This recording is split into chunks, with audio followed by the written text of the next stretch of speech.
வந்து செலக்ட் தி இன்கரெக்ட் பேர். இதில் வந்து நமக்கு வந்து சிம்பிளாக ஒரே ஒரு கொஸ்டின் வந்து நம்ம கேட்கலாம். இந்த ஏன்ஷியன் நேம் அப்படிங்கிறது அதனுடைய மாடர்ன் நேம், இன்னைக்கு உள்ள நதிகளுடைய பழைய பேர் என்ன அப்படிங்கிறத நம்மளுக்கு கேட்கலாம். இது வந்து டெஸ்ட் 3ல கேட்டுக்கிறேன். நான் எது இன்கரெக்ட் அப்படின்னு கேட்டுக்கிறேன், எது தவறான இணை அப்படின்னு கேட்டுக்கிறேன். எல்லாமே கரெக்ட்.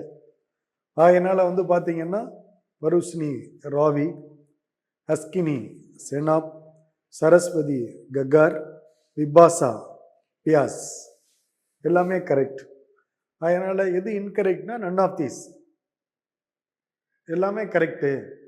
அதனால் எதுவும் இல்லை, இன்கரெக்டே இல்லை அப்படிங்கிற மாதிரி அதை சொல்லணும். அதுக்கடுத்து வந்து பார்த்தோம்னா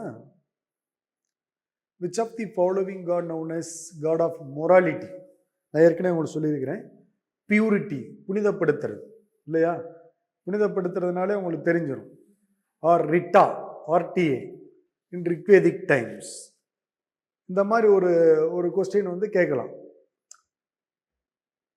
வேத காலத்தில் எந்த ஒன்று வந்து புனிதப்படுத்தக்கூடிய ஒரு கடவுளாக கருதப்பட்டது அப்படின்னு சொன்னால் வர்ணன் இல்லையா? நீர்க்கடவுள். நீர்க்கடவுள்னா இப்போ இந்த கங்கை வந்து புண்ணிய நதி, அதில் மூழ்கி வந்து நம்முடைய பாவங்களை கழிக்கணும் அப்படின்லாம் சொல்கிறோம் இல்லையா? அது மாதிரி